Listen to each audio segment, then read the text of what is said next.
Tolakaren, friends and foes, and welcome to the third faction preview video for the mod DCI Last Alliance. I am Ngugi, the team leader, and I beg your pardon for being a bit late with this video, but we had some final content that we wanted to get into it, we realized. However, we hope you shall enjoy this preview of the faction the Hillmen of the North. So, who are the Hillmen, you might wonder? They belong to a group of peoples who are descendants of Easterlings who settled in the north of Eriador in the late First Age.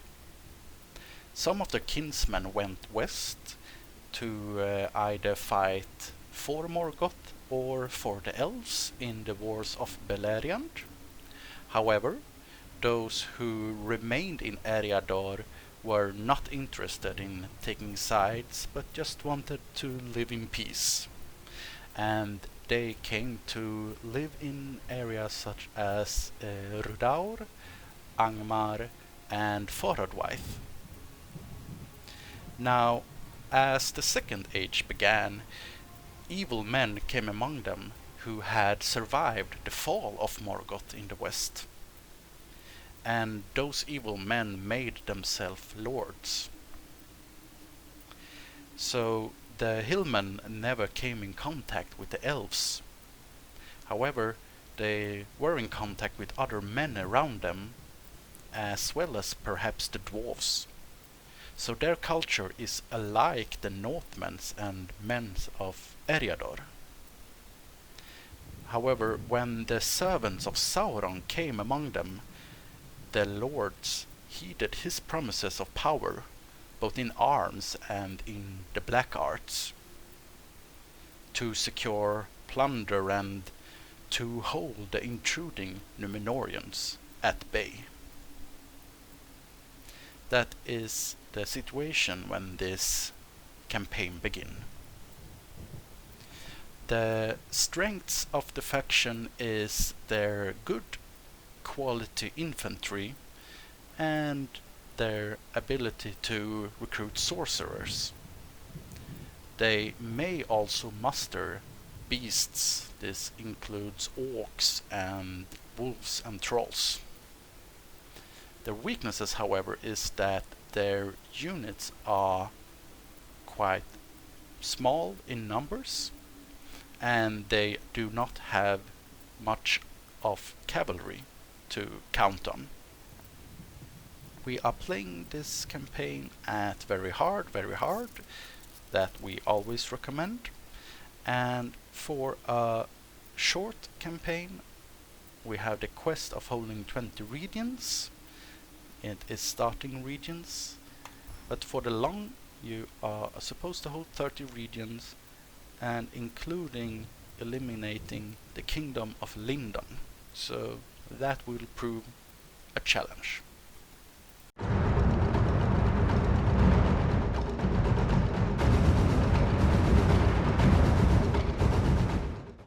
The starting settlements of the Hillmen are mostly small and quite poor. We see this with the Vestrudaur town. The capital of Gram is likewise a town, and the hold of the Hillmen in the east is Litash. This is the same thing as Mott and Bailey in the vanilla game. The exception is our Pearl Carndom that you can see here is a dwarven model. The reason for this is that we have gone with the interpretation that the original creators or builders of the settlement were dwarves. Then earlier in the Second Age, when the orcs invaded, the settlement was abandoned, and now the local native men have moved in and taken it over. Now, Carndom is not only important because it is a larger settlement that can offer you to build mines. But due to the mechanics of DCI, large castles have important advantages. One of these are the fact that you can construct any kind of barracks in them. You are not limited by a barrack event in castles.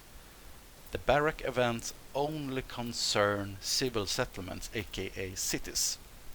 But in the castle settlements, you can construct all the buildings that otherwise require a barrack event. This said, you won't be as able to spam quality units as you would have liked to, because the different kinds of units have different preferred terrains. Kandum is, as you can see already by the icon of it, a mountain region. It is even more obvious when you are checking out the info atlas, and of course it's spelled out: main vegetation, mountains. Not all of your units will prefer mountains. So if you are just having a look at some starting units here, we have some basic archers. They prefer mountains. However, these axemen with javelins, who we will look closer at later, they prefer grassland, and these heavier axemen will also prefer grassland. So not all of your units will be quite as available in Karndum as you might like it. However, you can't underestimate the value of having Karndum, from which you can gain great units early on. I can quickly note that these, as you can see here, this looks like a Rohan model, and it is because it is a Rohan model. We have not yet created the army models for DCI. Having a look at culture, we find that the hillmen are having the followers of Sauron.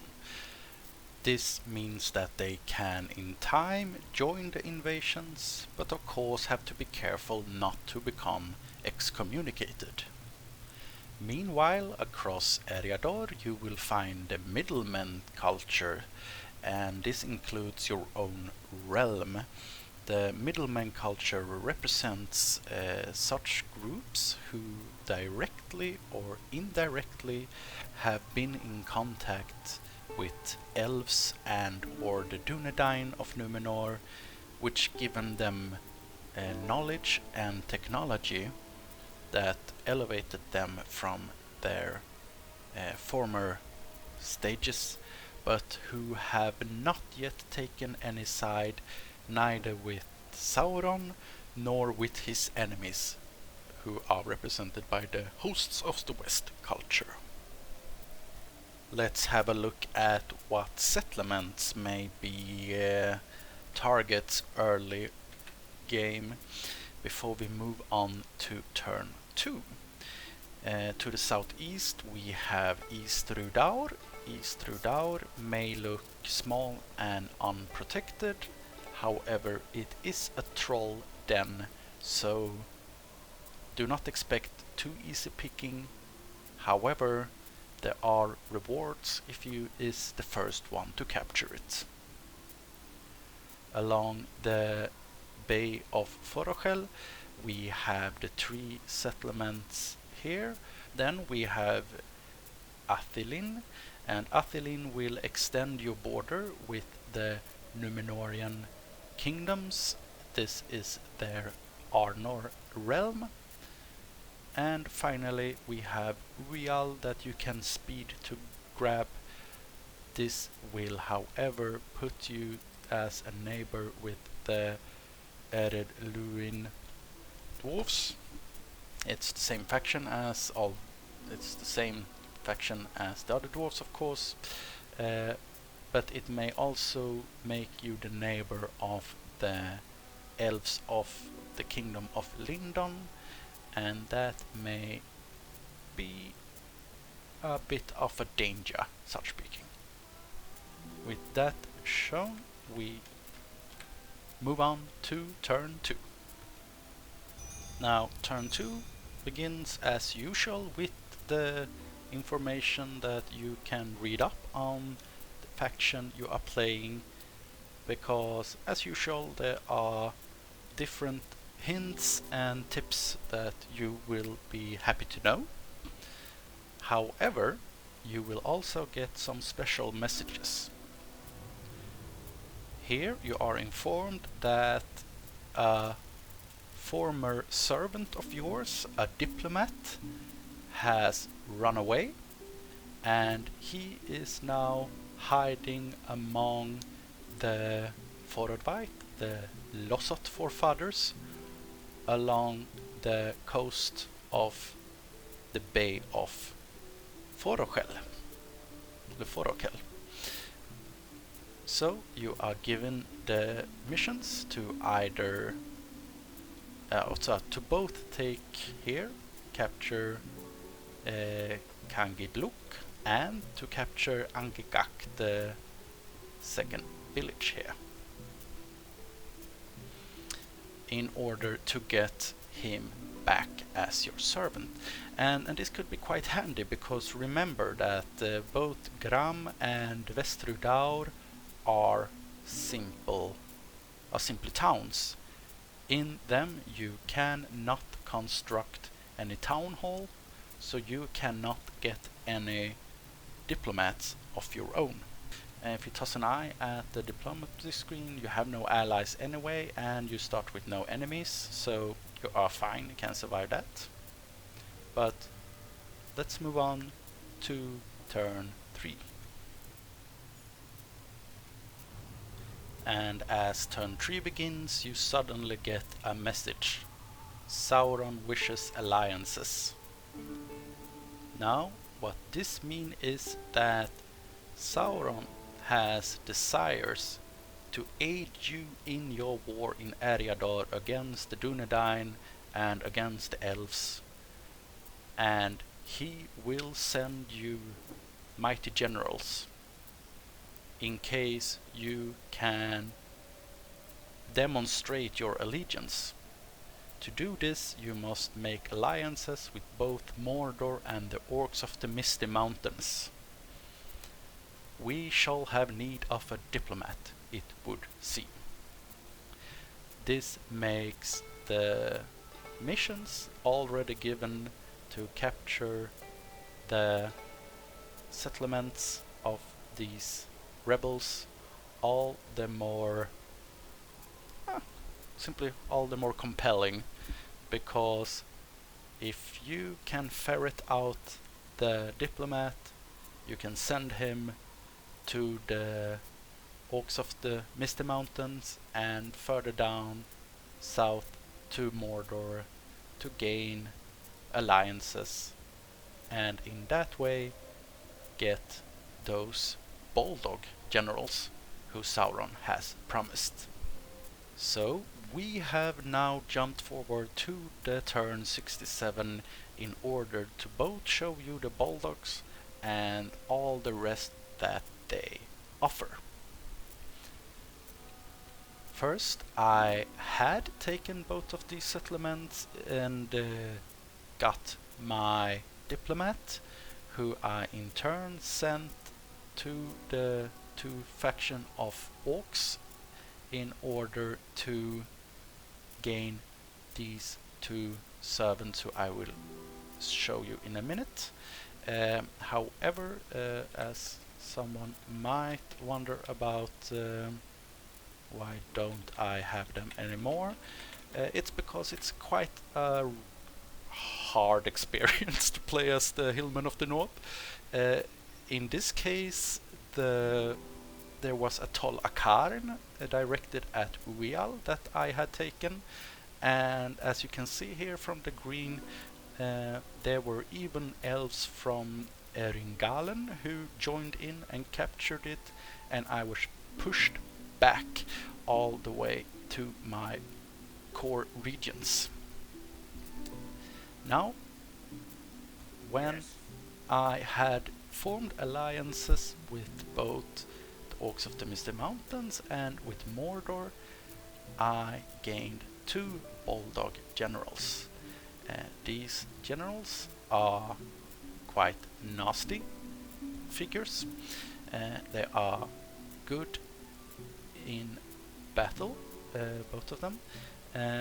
They are also having, now there's no image at the moment because the Boldogs are currently being created by Louis Lux, one of the best modelers for Medieval 2 games ever. But these infantry units are frightening nearby enemy infantry, and their stats is awesome. So you will be happy, despite being quite small. You see 36 and 37 men in their bodyguards. They are very, very useful.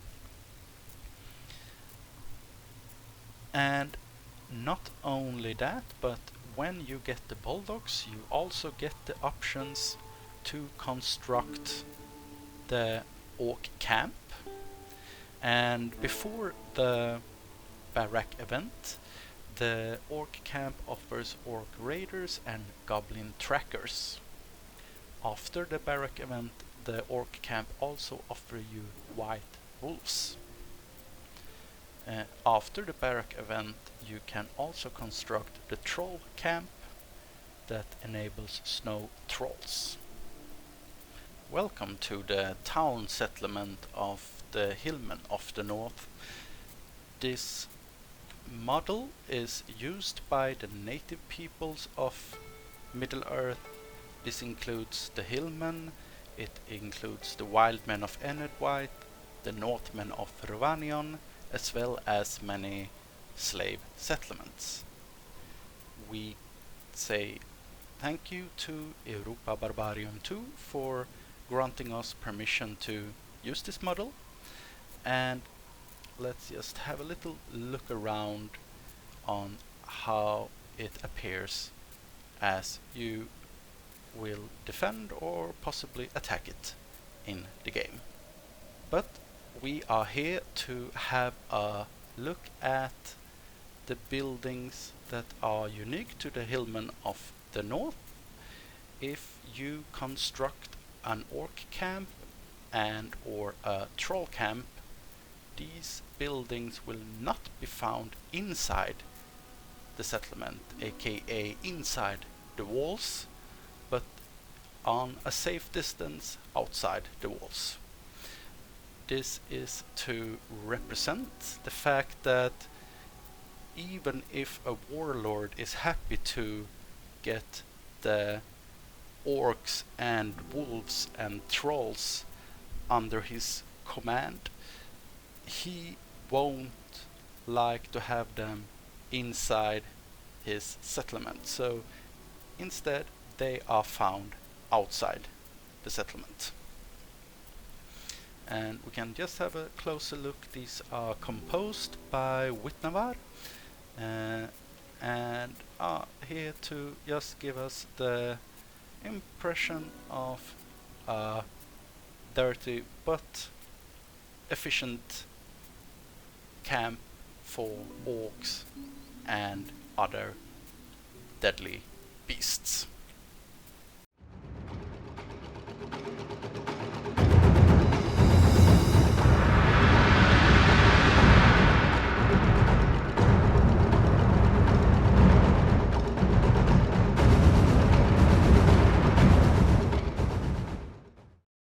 Welcome to the battle map, where we have 3 different generals to display both 3 different general models, but also 2 kinds of bodyguards that are used by the Hillmen of the North. First, here we have Himri, and he is using what could be called a traditional bodyguard. They are foot soldiers who are wielding a large shield, good armor, a sword, and they are the starting bodyguard for most of the generals in the campaign. However, they are not the standard bodyguard for the faction. So when you are adopting generals throughout the game, they will not be foot soldiers like the starting soldiers. And this is to represent how even the traditional Northmen warriors who are used to fighting in shield walls, on foot, who are not accustomed to fight from horseback, are starting to develop their technology and customs. At the bottom we have the custom general, the generic general model of the Hillmen of the North. In later bodyguard versions he will be mounted instead. Here he is on foot. Then we have the, as we said, the mounted general bodyguard that will become the standard throughout the campaign. They are looking quite alike their footmen counterparts, but they are also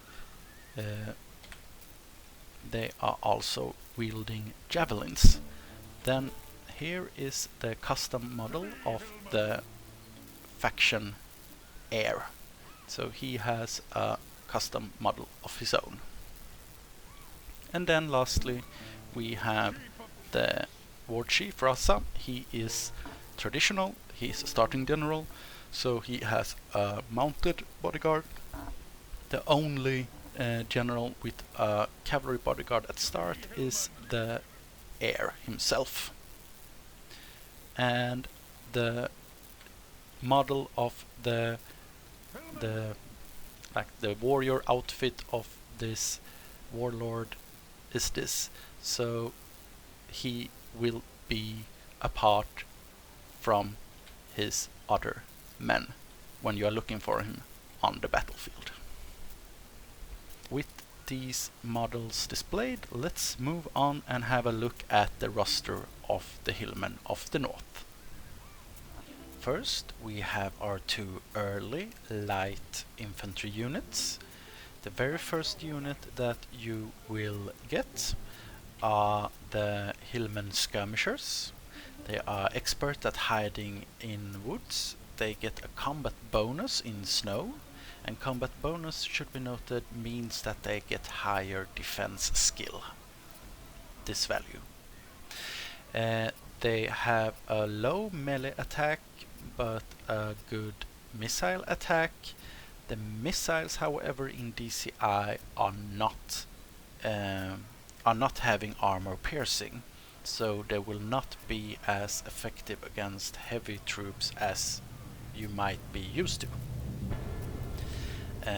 That said, the melee attack of the unit, they are fighting with small axes, so they are having armor piercing with their small axes, but with only 2 in attack and a bad total defense with 0 armor and 0 shield and block do mean that you should avoid them getting into melee unless it is to wear down the enemy and use them as cannon fodder.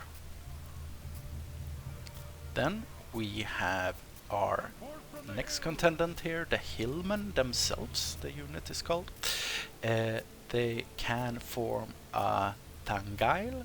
A Tangail is what you would call a Schiltrom in Medieval 2 and other mods. We are using in Middle-earth term for this. They are expert at hiding in woods, and of course, being spearmen, they have bonus fighting cavalry. They also get combat bonus in snow. I could mention this that while not all units get the combat bonus in snow, the difference between these units and other factions are that the penalties for fighting in snow for the hillmen are either none or very small. Usually snow will cause greater penalties. Of course, the attack is 4, the charge bonus is 5, they have a total defense of 9 with a low armor of 2 but a good shield value, meaning that they can handle attacks from the front, but they will be very weak from the back and quite weak from the sides, from the flanks. The second line of the better tier Angmar Axemen, and these Angmar Axemen are having about the same defense as the spear-wielding hillmen. However, their spears, as you can see them holding, are javelins, meaning that they can decimate the enemy before the first impact. Also, they are, as the name implies, axemen, meaning that their melee attack of 5 gives them a good ability to fight against armored opponents. Now, as with their hillman counterparts, they should take the enemy on from the front and avoid getting flanked because they are having such a low armor value. Next to them, and these blokes are the sorcerers. These sorcerers are not available from barracks, but they come from the temples of Sauron, the conversion buildings. They can chant, as you see this ability button here. It inspires nearby troops. They have maces which they fight with, giving them a bonus against armor. Also, being sorcerers who are skilled in the black arts, they are frightening nearby enemies, and they have a splendid morale. Of course, their armor-piercing abilities and 6 in attack, together with a quite good total defense value, means that they can hold their ground pretty well. They will survive a lot of attacks, and that's quite important because they are quite few and it's a small unit, but they can help both to boost your own forces and to make the enemy retreat. The third and elite line of infantry, we are beginning with the Rudar Reavers. The Rudar Reavers are like their Angmar Axemen counterparts, good at taking on enemies from the front due to the large shield. However, they have a much better armor value with their improved armaments, their body torso armor, so they can withstand attacks much better who are not merely from the front. They are also having access, as can be seen. They can make a shield wall. They are, however, not equipped with javelins, but they fulfill more or less the same role as the Axemen, just better.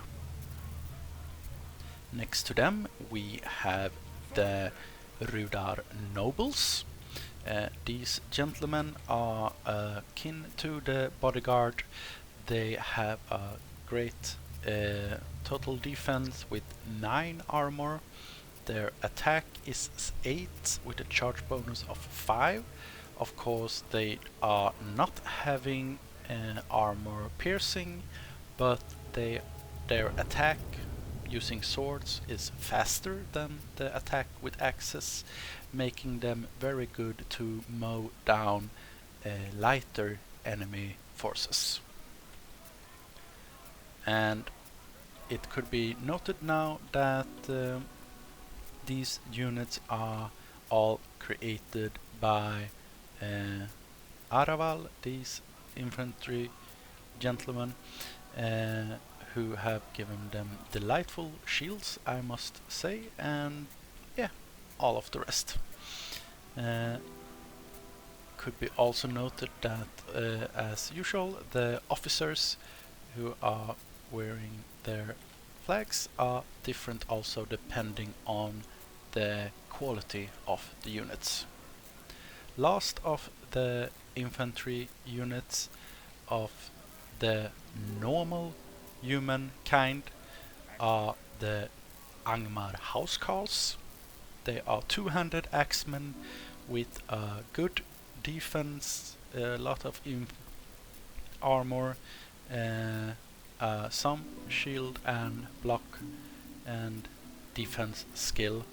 Their attack is 9 with 7 in charge bonus, so they can really devastate enemy armored forces. They also have a slight bonus against cavalry and excellent morale. However, as you can see with all these units, as we have looked on so far, they are not very large units. They are only 126 soldiers in the line, and this is because the hillmen are living in harsh environments and they do not have large populations, meaning that their units are good, but they are not large. Let's jump to the missile units. The first of the two archer units are the Hillmen Hunters. They are expert at hiding in woods. They have a combat bonus in snow. They likewise are only 126 man strong. They have a missile attack of 4 with a melee attack of 1, making it obvious that they should stay away from close combat, because their total defense is of 3. So they are decent support units, but they should stay away from enemy both missile fire and melee. They are succeeded by the Rudar bowmen. The Rudar bowmen are also wearing shields. Here you can see the shields hanging on their sides. They are having better attack abilities than the Hillmen Hunters. They have a missile attack of 5, and they are clearly more able in the defense. Still, these improved archers who can help you take out enemy archers especially should not be brought into a melee fight. Their outfits are still quite primitive. The cavalry of the Hillmen is limited to these Hillmen Scouts.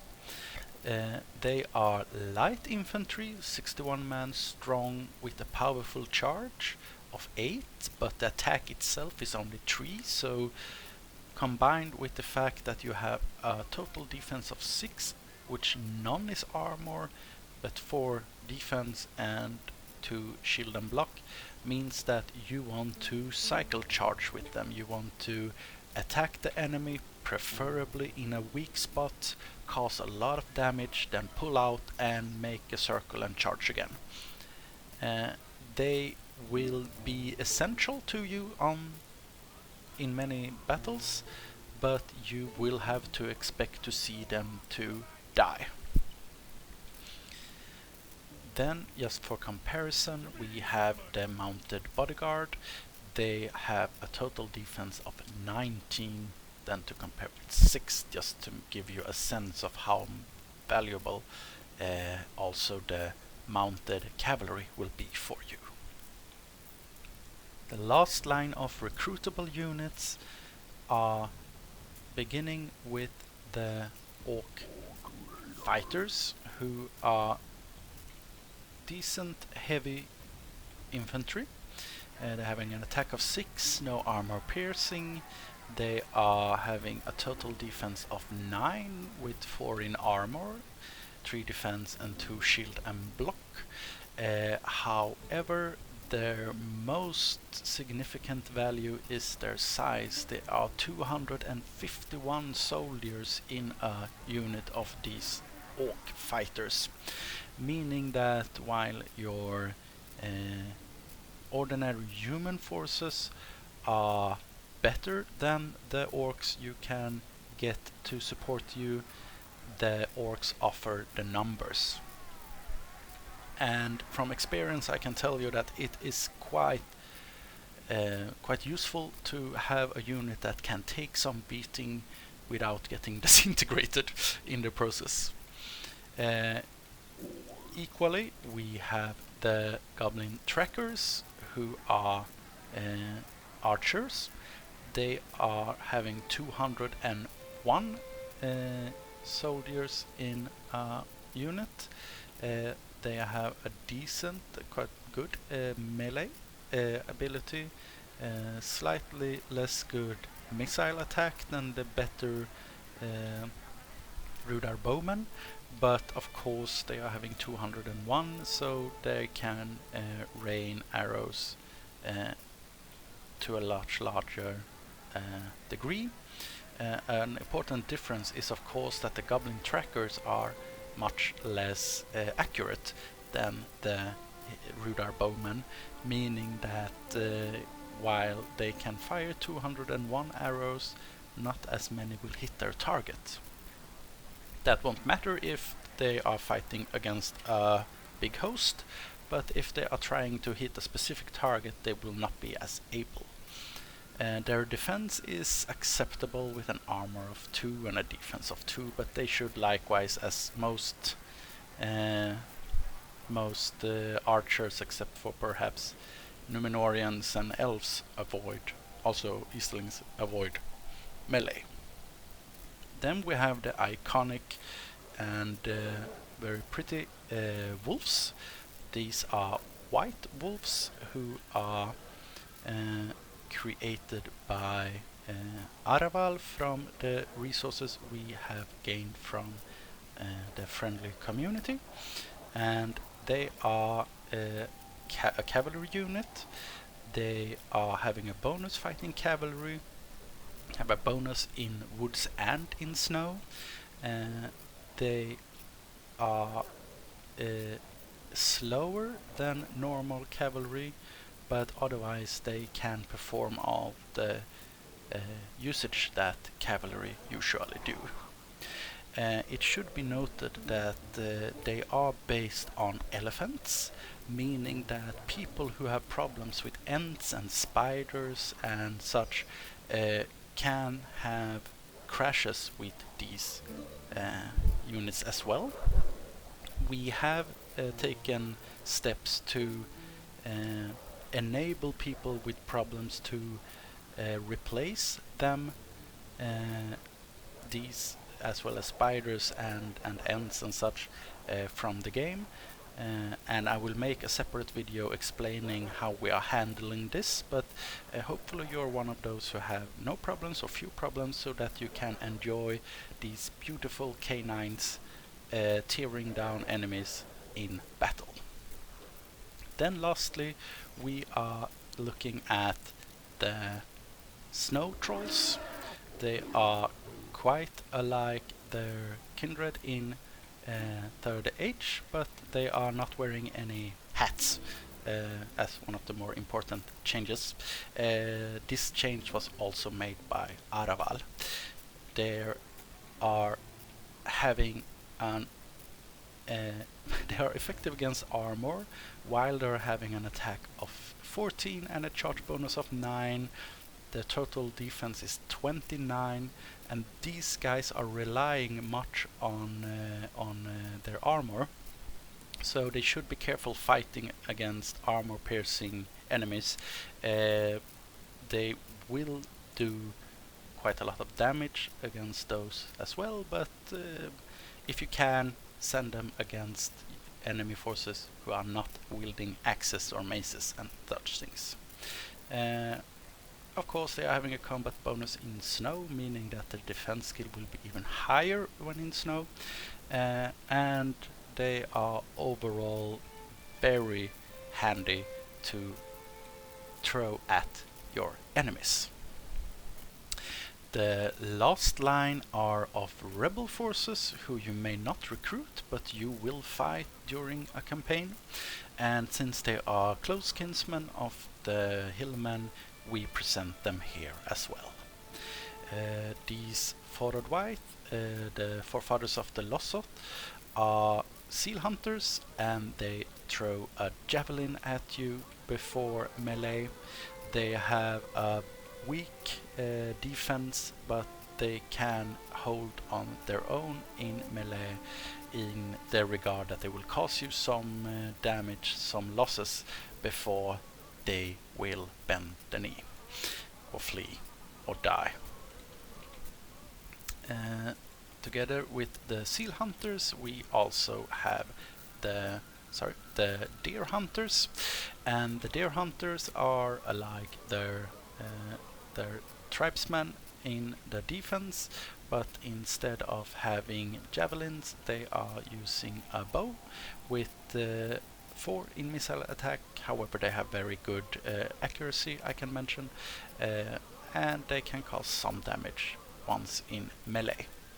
So when you are knocking around in the north of Eriador and making your name as an evil tyrant and conqueror, this guy will stand in your way for a while.